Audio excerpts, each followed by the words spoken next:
Well, welcome back, my friends, and welcome to 15-minute free thinking. As the sign says behind me, which you will only see if you're watching the video, I'm Carpo. At least that's what I go by. My name's Joshua. I'm an American citizen. Sorry, a United States of America citizen. Not to demean the rest of America's. I realize that being an American citizen, I'm in a unique position. I have the freedom to express how I feel, but at the same time, that same freedom can allow me to be passive and have absolutely no interest in politics or why things happen. This is what we call political bypassing. It is a word that I actually came up with earlier, a term rather, and then I looked it up knowing somebody else would have already come up with it, and of course there was a video about it. And it's exactly the way that I described it in my mind, because there's a term called spiritual bypassing. And spiritual bypassing allows a person to basically not be bothered by the details of this or that or life. It's kind of a way of glossing over the negativity within our lives by basically hiding from it and using our spirituality to kind of cover for that. But in political bypassing, in a manner, it's just saying, well, I have nothing to do with politics. I don't want to talk about this. And look, the way I'm dressed right now, as a self-professed hippie, I guess, I'm sitting here thinking, who would take me seriously talking about politics or something like government subsidies? But the truth is, I really don't care. I know that people who listen to my channel, who listen to my podcast, respect me for who I am and respect my views, not based on what I look like. But I say that because there are so many people out there who would come across me in a daily, wherever it may be, the grocery store, the bank, and think, look at that dumb liberal hippie. He probably supports BLM and he probably is an Antifa supporter. There are people out there who are so angry about the political situation the way they see it that they really think their neighbors are their enemies, not realizing that I'm actually more of a libertarian, classic liberal. I believe in the free market. I believe that business can take care of itself so long as it's not interfered with, and that includes by government subsidies, which pay huge corporations just to exist. So when I talk about this, it's the strangest thing. It's like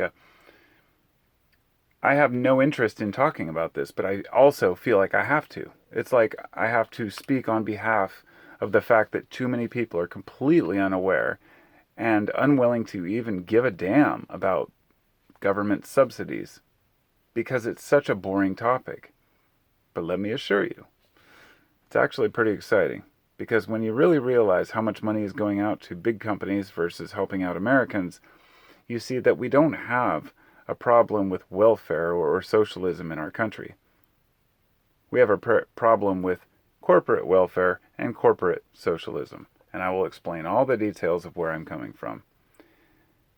To start out, to finish up when I was talking about political bypassing, we need to speak up. We have to. It's easy to just ignore it and say, whatever, it's just politics.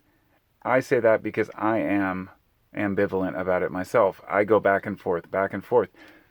And I've realized what it is I don't give a damn about who's president. I don't care about governors either, because whether you're left or right, the same bullshit applies. They're funded by often the same people, and we have the same problems. What I'm talking about is speaking up about the politics of where your money goes, because you are a taxpayer.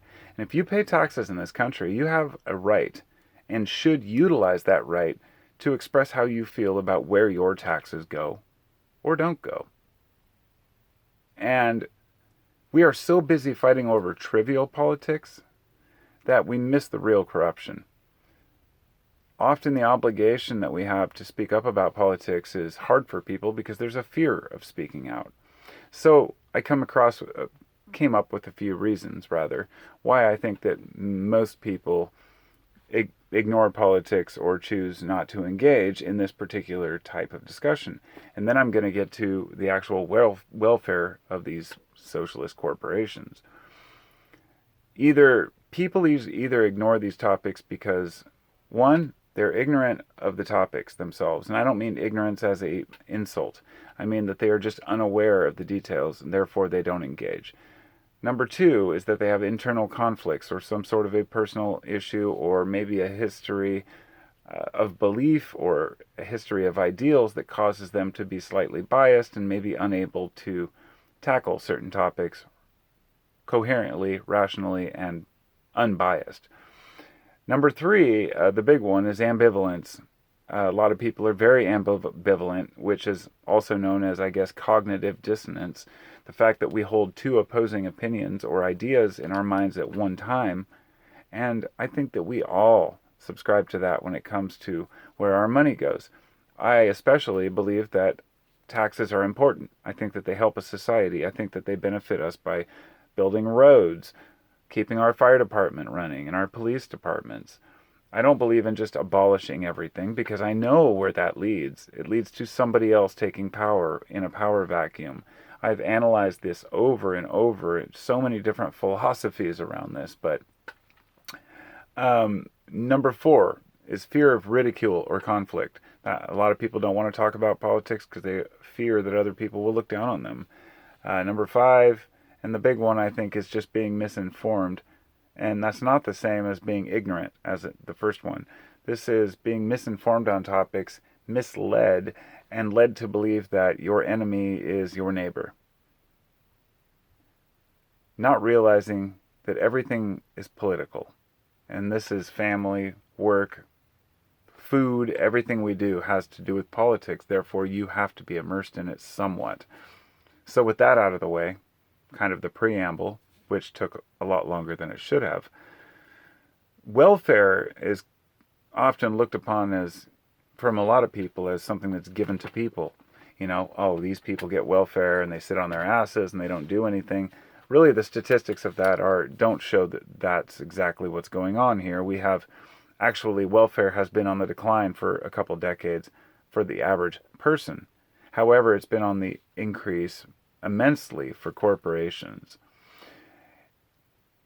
Military contracts alone and the subsidies that go to these private institutions that are military subcontractors have reached into the trillions. You know, the weapons and the ammo, the armor, all the different things that these companies manufacture, but also these private mercenaries who go out and charge the U.S. however much they want. And these are our tax dollars. And we're kind of told to just shut up about it. You know, support America. Support the troops. Don't worry about what's going on over there in Afghanistan. And now that we've seen the result, from the beginning I was opposed to this and the Afghanistan, invasion, not quite understanding where they were going to win because there was nothing to win. Eventually, everyone who believed it was complete BS was vindicated, but not after spending $1 trillion and destroying a country. But the subsidies that went out to these companies were just military. People don't really realize how much money goes to private institutions and corporations within America. And again, it goes against all of the people's claims that the market knows best. Anybody who tells you that they believe in capitalism but also believes in giving money to corporations from the government means they're saying, well, I'm willing to pull out of your pocket. You work for a paycheck. You see how much has gone from that paycheck, and then you find out that it went to subsidize Boeing or Nestle or some large corporation which the government deems necessary. Now, to explain what subsidies are, if you don't already know, and hopefully you do, it's any form of tax break or benefit or direct cash payment to a company that the government deems a necessary business or a business that basically too big to fail. We saw that in 2008.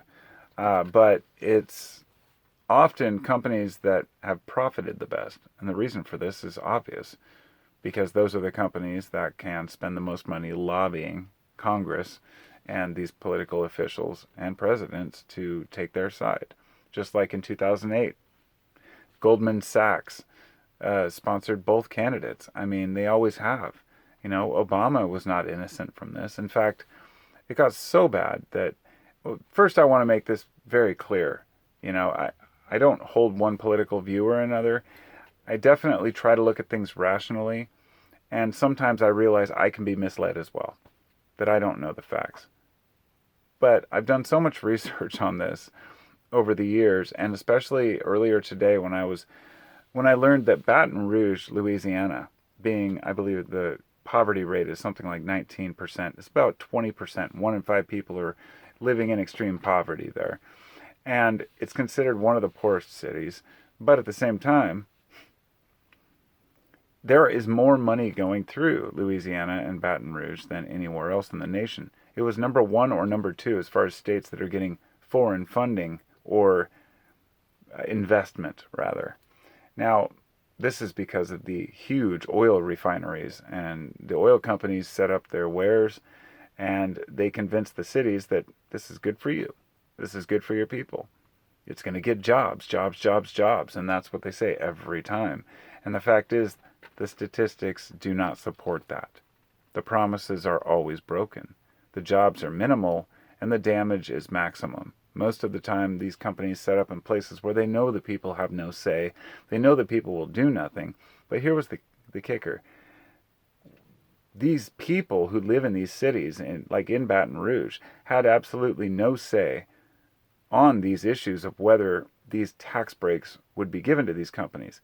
Because as they said, somebody from that was one of these school district people, they say, our schools don't see any of this money.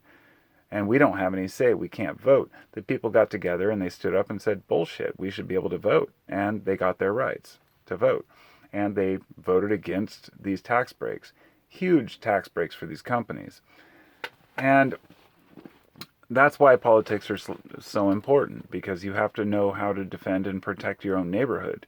You're going to grow up here. Your kids are going to grow up here. You need to know how to defend and protect yourself and protect your economy as well, which is kind of the invisible enemy. It's the same way that if someone breaks into your house, you can see that enemy and you can deal with it.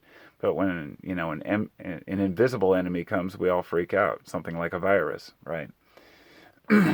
So to give you an idea of how bad this is, the fossil fuel industry worldwide, a couple years back, I don't recall which year it was, they got $5.2 trillion in subsidies from governments worldwide. That's not billions, that's trillions. And it's very hard for us to understand and really contemplate and understand the size of this. I can't even put it into words. You're talking, a million is 1,000 thousands. We know that that's a lot more money than 1,000. But the same difference between a million and a billion, it's 1,000. Then the same difference between a billion and a trillion, it's 1,000. 1,000 millions is a billion. 1,000 billions is a trillion. That means a million millions is $1 trillion.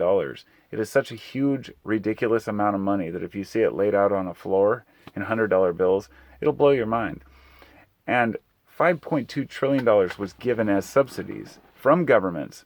That means out of your pocket as a taxpayer to the oil companies. Even though you're already paying taxes on the gas, you're paying taxes on the oil, you're paying taxes on your car, on the roads, and people just eat it up because it's all they can do. What do we do? Out of that 5.2 trillion, 649 billion was from the US alone. That's $500 billion subsidized to fossil fuels. And it's not just them. It's wind and solar. When people talk about greenwashing, it's true. There's a lot of scams and bullshit within the solar industry, within the wind industry. It has just as many problems. But the big one, I think, that really got me was the farmers. And it's because it's kind of like with the troops. As I said, you're not supposed to say anything bad about spending money on the military, or you don't support the troops. Nonsense. Well, it's the same thing with farms. Farmers get some of the biggest bailouts from the government. I believe 20% of their income, when you average it out, from what I had read, 20% of the actual money they make comes from government subsidies to subsidize their grain, dairy, wheat, whatever they make. But we need food. So how dare you say anything bad about farmers? See, I'm all for farmers. But the thing is, what folks don't realize is over the last 20 years, farms have been bought out by larger conglomerates, and now they're owned by a small percentage of people who own most of the farms. So subsidies were intended to help out small farmers during harsh years. But now, larger farms have bought out those small farms and used that loophole to get money even when they don't need it. 10% of the farms get 70% of the subsidies in the U.S. 10%. So only 1 in 10 farmers gets 70% of all the money that's given out to help these farms. Do you think those large agriculture businesses really need that money? Maybe, maybe not. But the one thing I'd like to mention before I get off of the farming kick here is that I think we don't acknowledge this important factor. You know, we all share when times are hard. People say, well, you should be willing to pay a little more in taxes to help the small guy, right? Because it's a bad year and there were floods, and people are more than willing to often do it. The problem comes is what happens when there's a good year? What happens when the harvest is plentiful? Does everyone benefit and prices go down? No. Do you see prices go down on food? No. What happens is the government, once again, gives out checks to farmers and pays them to dump their excess grain, dairy, whatever it might be, in order to keep the market competitive. And it is just as sick as it seems. It's horrendous. And it's so bad that talking about it just makes me cringe, and I don't even know how to really address this without saying it's totally fucked up. And, it's not a liberal or Democrat or a Republican or a conservative thing. Subsidies. Under Obama, they gave $500 billion. $500 billion bailing out Wall Street. Those were subsidies. Bailouts, tax breaks, any of that are subsidies. What did they do? Did they help out the homeowners that actually lost their loans? Or the or punish the predatory lenders? No, they bailed them out. And homeowners, have been losing their asses ever since. And that's $500 billion, and that's just what's documented. There's a lot more than that.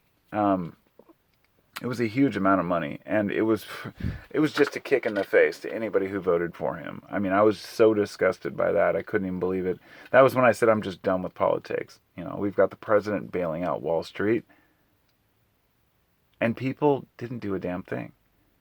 The only people that did anything were the Occupy Wall Street protesters, some of whom sat there for, I believe, over a year, camped out, and instead of being hailed as, heroes in a way, I know some of them were probably just homeless people that lived there, and some of them didn't even know what they were fighting for, but I'm sure some people there really did understand what was going on. They're just ridiculed and laughed at, just like anybody who protests for any of their rights. And I think that that's a problem too, because when enough people speak out about a subject, others should listen. Their neighbors, even if they don't agree with it, because if it doesn't affect you, then you should be in support of your neighbors' rights and what they need. However, we are convinced by other people, government officials, that this will affect you. That if you vote for this guy, the country's going to burn. And if you vote for this guy, then everything's going to fall apart. And it's rhetoric and nonsense, while the rational people in the world just completely get drowned out by all the bullshit rhetoric. But it's not just Obama spending $500 billion on bailing out Wall Street. Biden gave a $50 billion tax credit to semiconductor and chip companies. Oh yeah, they're not doing well enough. Under Trump, he gave $28 billion to farmers, but not because there was a problem with flooding or an issue with grains. No, harvest was great. He gave it to them because he wanted to have a trade war so he could look tough. And the trade war was basically, it didn't allow farmers to send their wares over there, their soybeans. So therefore, he just paid them off and had them dump their soybeans. This is not productive. That was, these kind of things hold us back as a society. It's dumb. It is a really dumb idea. And yet people, once again, just went along with it. It wasn't just that. He gave $10 billion to the, what do they call it? Operation Warp Speed to make vaxes for everybody. I mean, some may say that was a great thing, but here's the thing. These pharmaceutical companies reaped in profits over the last 2 years beyond anything that they've ever seen. And a lot of the funding for the research was funded by you. And then they hoarded the recipe, wouldn't allow other nations to use it, claimed that this was some life-saving shot, but wouldn't even give the, rights out or the formula to other countries. It's ridiculous. Everything's about the corporate benefit, and it's frustrating, but there's not a lot we can do. All of them are in on it, even the outsiders. That's why I mentioned Trump. People think that he was in it to help them. He wasn't. He never was. Everybody's in it for themselves. And the sooner we realize that, the sooner we can take care of ourselves and see through the bullshit. But a lot of folks are looking to a hero, somebody who cares. Think about Elon Musk. A lot of folks think, well, he's an exception, because he has always spoken out against government subsidies, and he's totally against, giving free money to companies, but never acknowledges that Tesla took in $7 billion with a B, $7 billion in government subsidies and tax breaks and government contracts. And they're just as guilty as anybody else. All the wealthy deal in this kind of stuff. And most of it goes to stock buybacks, which is just buying your own stock to inflate the price and the value, make it look like your company's doing better than it is. And the cycle continues because this reflects as, this company's doing great. So the government gives them more money. It's preposterous. Football stadiums get funded. Football stadiums. By your tax dollars. Audio manufacturers that have issues because of bad production. But banks, I think, are the one that really should wake people up. Banks. The fact that banks or financial institutions get bailed out, banks don't make money. This is the problem. Banks do not make money or create value in a society. The whole intention of a bank is to hold money or to move money around. That's something that could be done today on a ledger anywhere online. We have actually convinced ourselves that these giant, beautiful buildings that they keep remodeling every year are really necessary to conduct business in, this day and age. And it's preposterous.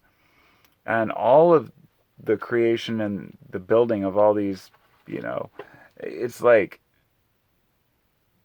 it's a promise of jobs, as I said before, and it's not true. It doesn't bring jobs. COVID brought this all into overdrive because we saw the numbers, and the richest towns ended up getting the most money from the COVID relief bill, which a lot of folks don't realize this, but by zip code, if you analyze it, and I'm not talking about just relief by your wage or income. I'm saying a lot of this money was siphoned off into other areas, but not just with people, with corporations and small businesses that needed these loans. They don't have the resources to go out and get the things they need and have the information they need. If you're a multi-billion-dollar corporation, you have the resources to hire a dozen lawyers to go out and figure out all the loopholes to get all the money you can possibly get.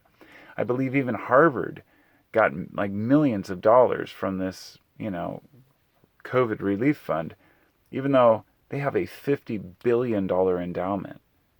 Yeah, they're just hanging on to $50 billion. I mean, don't even get me started on the whole college bailout bill. This is the worst of them all right now. But to get down to try to finalize this and not make it too long, which it already is, a lot of people vote for these things because they believe there's a fear of the business leaving.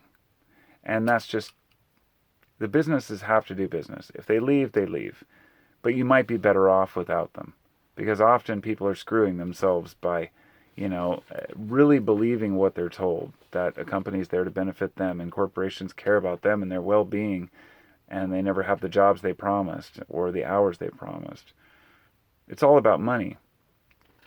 So when we talk about separation of church and state, which has always been a priority for people, even that we can't keep up with. We're giving money to churches during the bailout too. But regardless of how you feel about that, corporation and state should not be in bed together. And they always have been, and they probably always will be. Why am I complaining about this? There are no tax breaks for you and me. We get, this and that, maybe a little kick down, a couple checks during COVID, right? Because we were forced not to work or go outside. But if we don't pay our taxes, or if we, somehow scam the system, we go to court and we go to jail. When companies have this problem, they just send in their lawyers. Nobody goes to jail. No, I'm not responsible. No, not me. When's the last time you saw a CEO or anybody of power go to jail unless they hurt another person of power or took some of their money? And I guess that's probably the cardinal rule. That's the Bernie Madoff syndrome. You don't rip off the billionaires or you end up on the wrong side of the bars. But these people, there's no help for the small guy and the small businesses who don't know the loopholes and have the lawyers. And it really is pay to play. So the question is, who's supporting your campaign? Right? I think politicians should have to go out and knock on doors, or Congress people should have to go knock door to door and ask for 50 cents per person. Because if you saw how much money they're getting in kickdowns and benefits from these, lobbyists who will just pay you a little bit at a time, spend billions of dollars a year, lobbying Congress and politicians, basically putting money in their pocket and saying, hey, pass this law for me. And they do it happily. But the people are starting to see the results of what's actually happening. And it's becoming hard for people to deny that with the inflation rate, the lagging of income and, minimum wage, with the way corporations are totally screwing people, the gig economy, the whole 39 hours a week syndrome where companies don't want to give their employees benefits anymore. Everybody's a fucking cheapskate, and it's sad. And the problem is that we're supporting companies that don't make anything of real value. It's unfortunate to say, because I know a lot of us work for those companies. It's like the fast fashion of the world. Bangladesh and Chinese laborers going out and, working in unsafe buildings, unsafe conditions to make garments so people in the U.S. can just throw it away.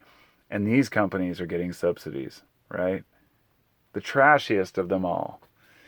And I say let them all fail. I say if a company makes a good product, people will support that company. People will even support a company when that company is not doing well, if they respect that company. It's the same way as an individual who's having a hard time. They might ask for help on, online and have a bunch of people help them. The same way a company would be bailed out. Small companies have had many people coming to the rescue. Food cart blew up in Portland the other day.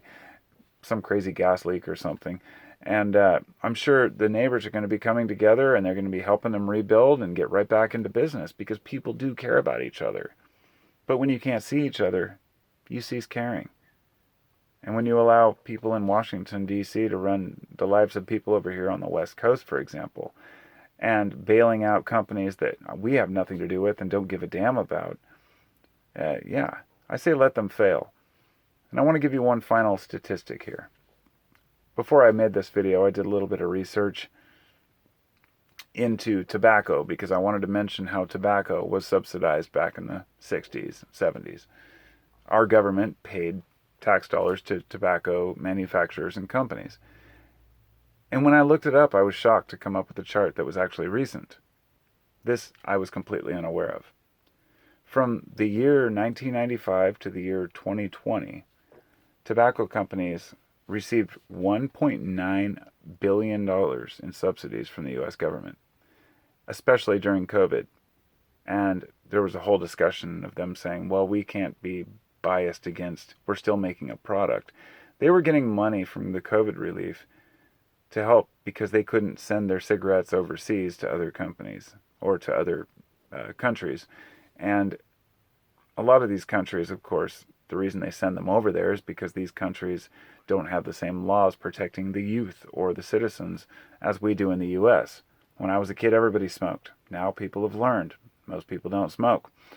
And it's disgusting to me that not only are these companies still making a product here that they know is dangerous and sending it overseas, fine, that's capitalism, that's business.